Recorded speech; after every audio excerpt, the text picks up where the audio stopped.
Thank you, Chair. I had requested to come in last, but I have left with very little time to speak. Um, Unlike my previous speaker, I don't have a PowerPoint presentation.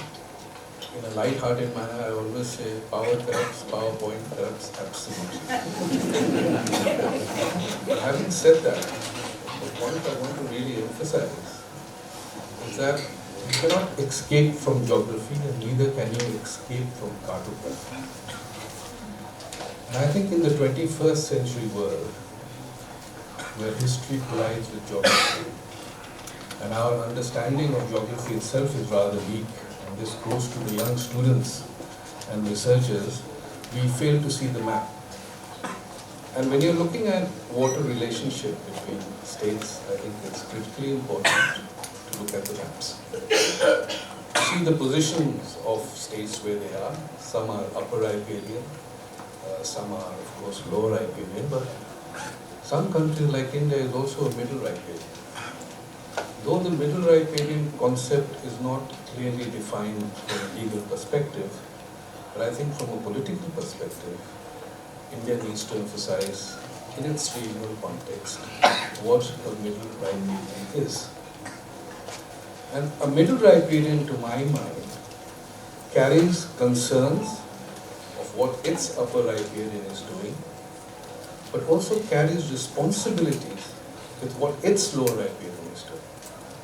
So while we have concerns with China on the Brahmaputra, there is an equal amount of responsibility that probably India has for Bangladesh.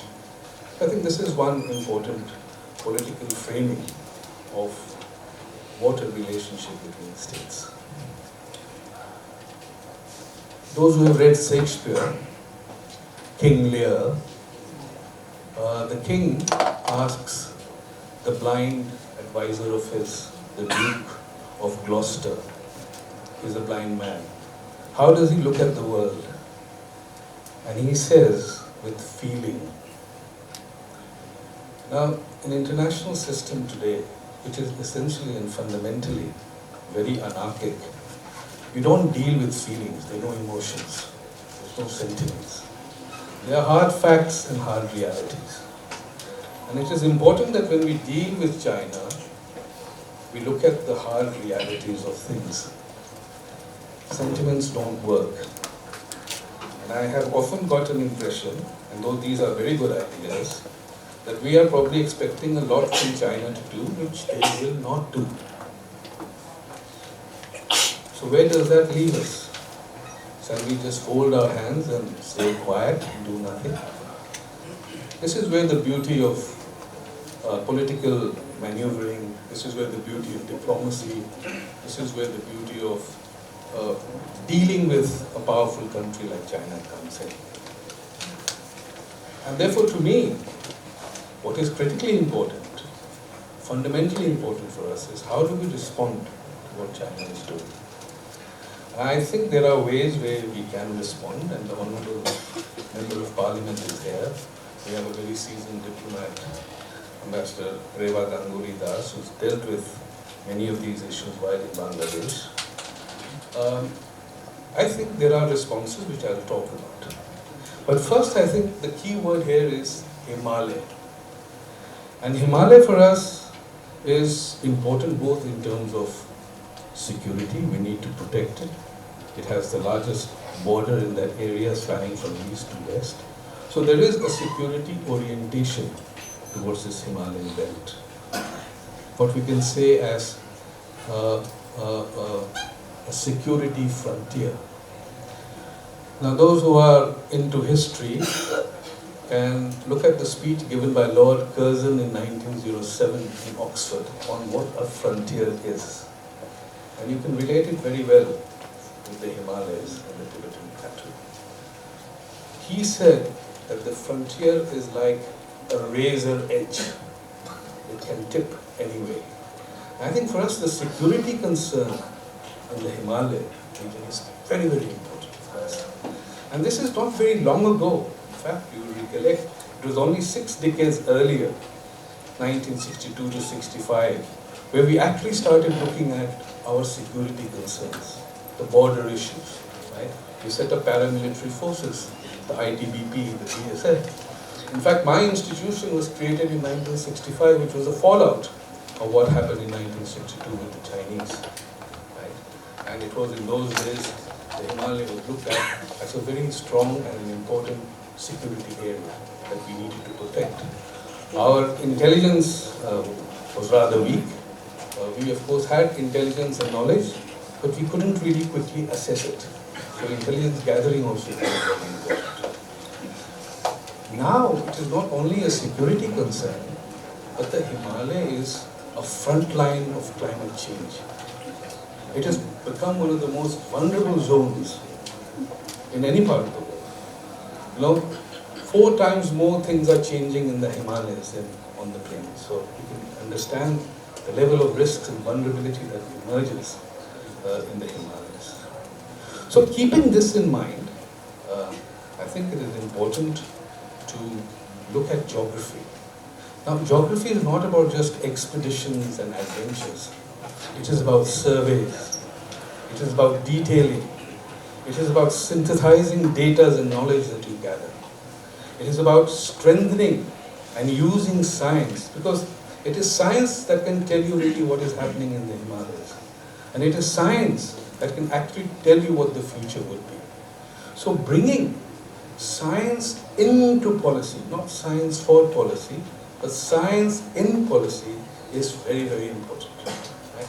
So science, diplomacy, and politics together will play a very, very important role. My second broad observation, before I come to India's response, is that for upper riparian countries, and maybe you can study also India as an upper riparian, rivers are status seeking. And Bertil told us earlier on that it translates into political power. And the reality with China is, and this is not to deride them of what they're doing, because anyone who is supremely in a comfortable geographical position as China is, they will tend to use river as instruments of coercion, as political leverage. This is how state functions. State functions in an anarchic system using these means and tools in dealing with state relationships. That's the reality. So do we tell China to stop what they're doing? It's a question to ask. So how do we deal with it? And in the next 5 to 7 minutes, I'll just give you some responses that I've thought about.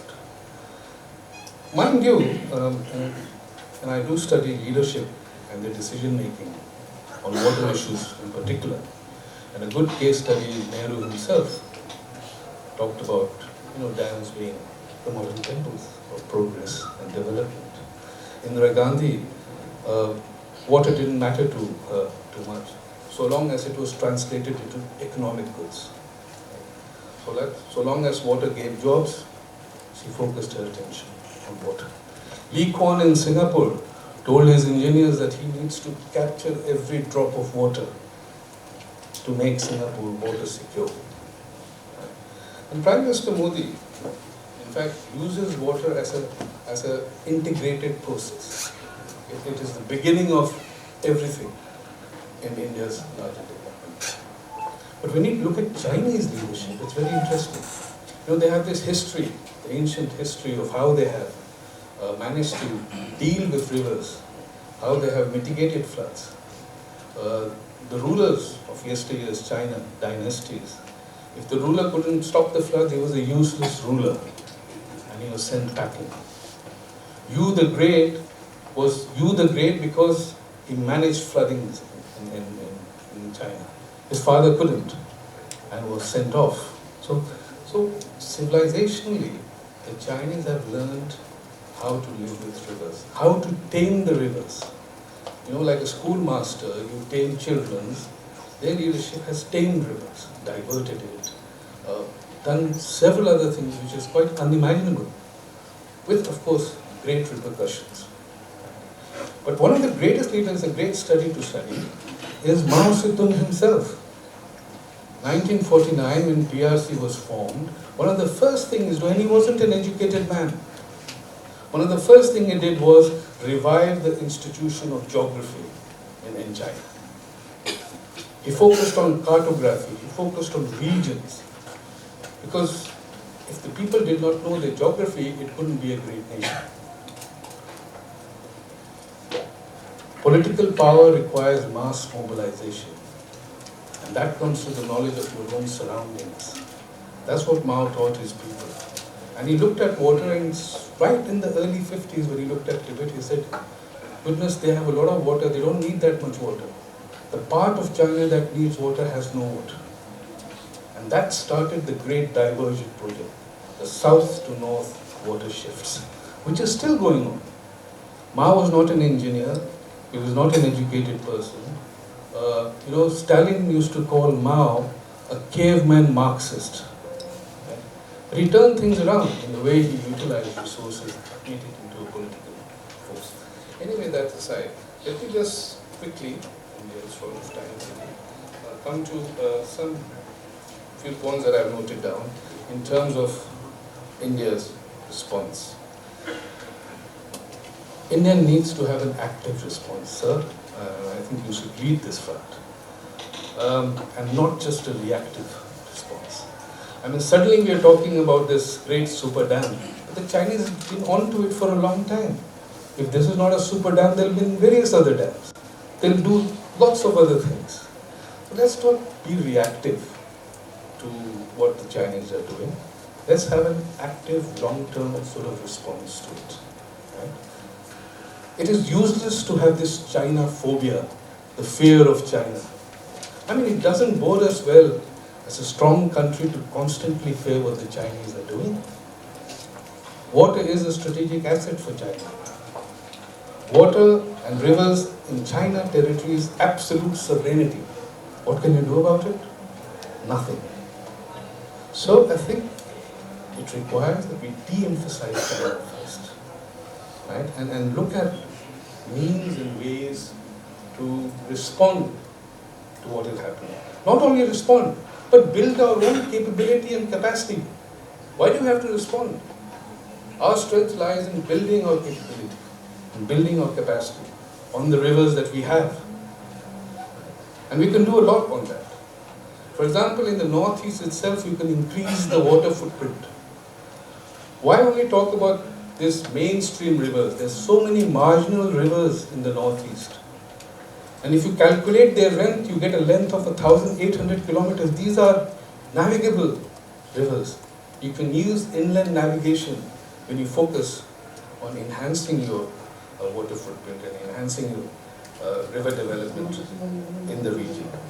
And this has to, of course, be tied up with border development areas. Remember, all these rivers are in critical border areas where there is a security concern. Now, you can have guns looking at China, but you can also develop the border areas, integrate it. And that also becomes an idea of building capacity and capability. But I think the point really that needs to be emphasized and focused on is where are we on our storage capacity? These are for the engineers really to look at. The entire northeast, and if you calculate Jammu and Kashmir, these are mountainous areas where the rivers are coming in. The storage capacity calculated is 4 billion cubic meter. There is enormous potential, but we have only 4 BCM. Our total storage capacity is rather poor. It's about gross 350 BCM. Live storage capacity is about 375. So we need to focus on this storage capacity. That is critically important for economic development, critically important for irrigation, in mitigation along floods, etc. And we're talking about building a dam that can absorb the sudden rush of water if the Chinese are going to release. So storage capacity is another area that we need to focus on. Of course, it's not an easy thing, storage capacity.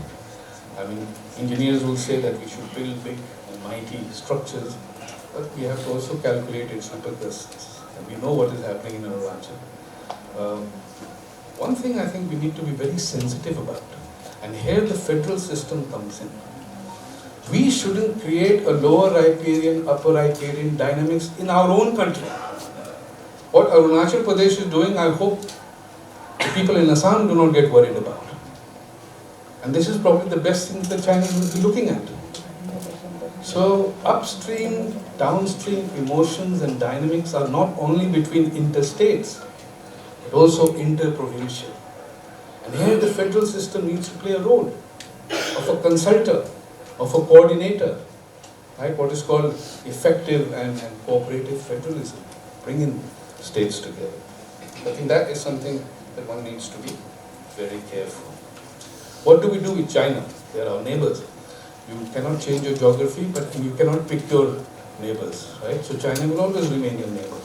So would Bangladesh. So how do you deal with China? And I think it is important for us diplomatically. We do engage with China. We've engaged with China even after the 62 war. And I have found that whenever there is a political sort of upswing, water issues have been resolved. At least there's a tendency to look at it. Right? When Atal Bihari Vajpayee went to Beijing, the next day we had the 2002 Memorandum of Understanding with China on hydrological data. When Manmohan Singh went in 2009, there were some concerns raised about water issues with China. So where there is a political alignment, where there is a political sort of upheaval, we find that water issues find a space for cooperation, find a space for engagement. I think we need to capture this moment. So when we meet next, when we try to resolve issues, of course, India and China will compete, will contest, but there will be spaces for cooperation. And we need to build on that space of cooperation and bring in, for example, ask them to think about long-term understanding on water issues, if not a treaty. The Chinese are not comfortable with treaties, but I think some long-term arrangements can be made. Maybe the scientific evidence can be enhanced. Greater cooperation on glaciers, for example, would be interesting in the Himalayas. I think there are ample scope to build in more effective water relationship with China. I think it's a good time as China is battling out with the United States and they don't want to get into any status quo. It's time that we push a certain agenda into the Chinese plate. Right?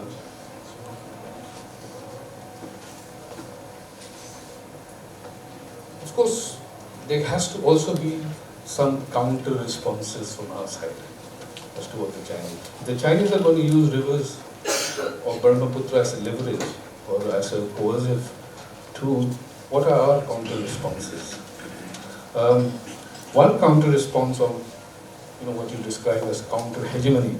Those who read Antonio Gramsci would understand what counter hegemony is. How do you challenge hegemony? And I think India has some space to do that. Enhance our partnership with Nepal and Bhutan. These are low riparian countries in this. I think there's some positive movement in terms of buying electricity. Nepal can now sell electricity to India. So already now they're doing 271 megawatts. In 10 years they'll do 10,000 megawatts. So I think building relationship with the down riparian countries, enhancing your relationship is one way of counter response to China. So Bhutan and Nepal becomes an equation, an important part of that counter response. That leaves us with Bangladesh, the lower riparian, the lowest riparian on the Brahmaputra. I think there's plenty of scope there as well. We need to de-emphasize China on Brahmaputra to an extent, and emphasize on the relationship with Bangladesh on the Brahmaputra. We have run out of time. Yeah. So I think these are some points I thought. And the last point really is to say there is also a trans-regional approach I think that can follow. We had during Mr. Vajpayee's time the Ganga-Mekong cooperation, and that has been revised, but again it's gone into cold storage. This is a cooperation between this vast region, the vast river basin of Ganga and Mekong, and we can bring in new light and new interest into this space. I think India can be, and I'll probably end with this, can be a motivator, a facilitator to what can be described as a lower riparian coalition. And if coalition is an uncomfortable word for Chinese, we can say lower riparian partnership that includes Nepal, Bhutan, Bangladesh, Myanmar, takes it all the way to the Southeast Asian country. That I think can also be a very important political diplomatic tool. So thank you very much.